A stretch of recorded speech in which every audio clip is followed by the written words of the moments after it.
नमस्कार, आप देख रहे हैं प्रतिपक्ष संवाद। मैं हूं आपके साथ विनोद जोशी। आज की राजनीतिक समीक्षा में आपका बहुत बहुत स्वागत है।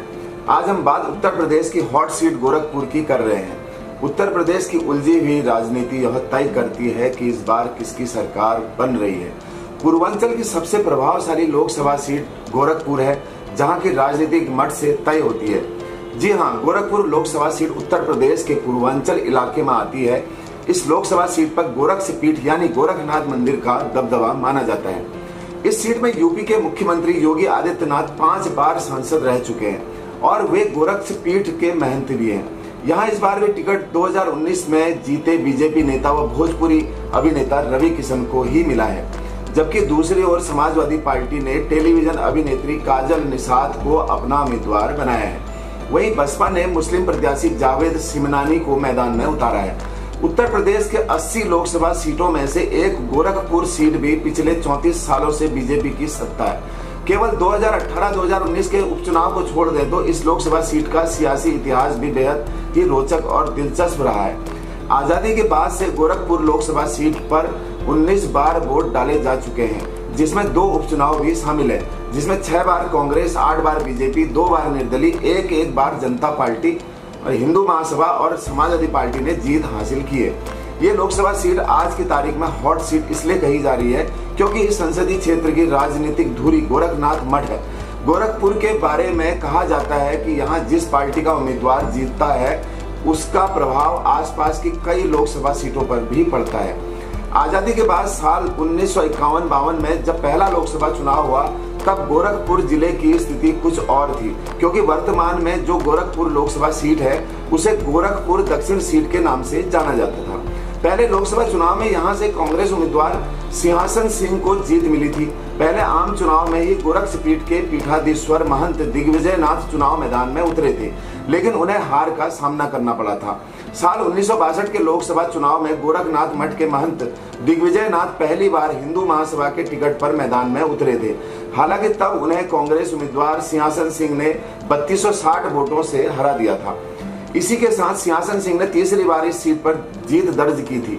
महंत दिग्विजय नाथ चुनाव तो नहीं जीत पाए, लेकिन एक अलग सियासी चर्चा शुरू हो गई, जिसका असर 1967 के चुनाव में देखने को मिला। साल 1967 के लोकसभा चुनाव में महंत दिग्विजय नाथ ने निर्दलीय ही ताल ठोका और कांग्रेस उम्मीदवार एसआर सक्सेना को हराकर पहली बार संसद पहुंचे।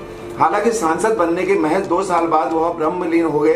साल 1970 के उपचुनाव में गोरखनाथ मठ ने अगले उत्तराधिकारी महंत अवैधनाथ ने इस सीट से निर्दलीय चुनाव लड़ने का फैसला किया और गोरखपुर संसदीय सीट पर मठ का कब्जा बरकरार रखा। हालांकि अगले आम चुनाव 1971 में कांग्रेस ने इस सीट से नरसिंह नारायण पांडे को उतारा और महंत अवैधनाथ निर्दलीय मैदान में उतरे। इस बार महंत अवैधनाथ को 37,578 वोटों से हार का सामना करना पड़ा। साल 1989 के लोकसभा चुनाव के दौरान पूरे देश में राम मंदिर की लहर थी। गोरखपुर और गोरक्ष पीठ मठ भी इससे अछूता नहीं रहा।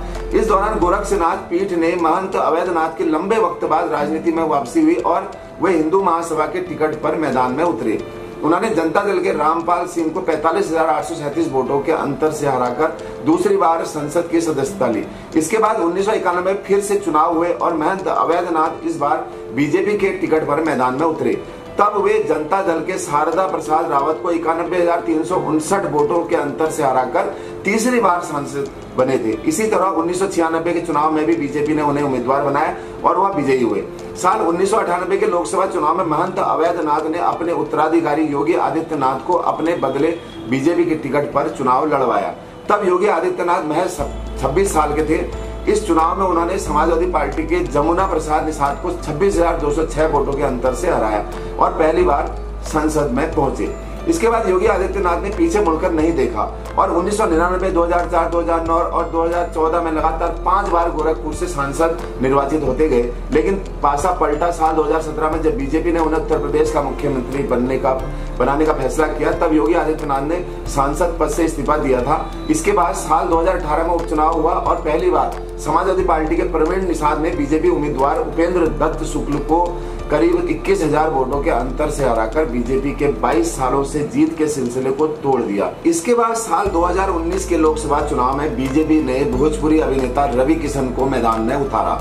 रवि किशन इस चुनाव में अपने निकटतम प्रतिद्वंदी समाजवादी पार्टी के राम भुआल निषाद को भारी वोटों के अंतर से हराकर बम्पर जीत हासिल की और संसद पहुंचे।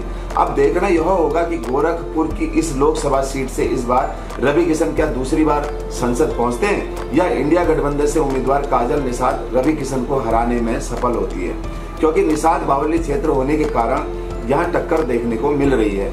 इसलिए गोरखपुर की यह सीट देश की राजनीति में खूब चर्चा में है।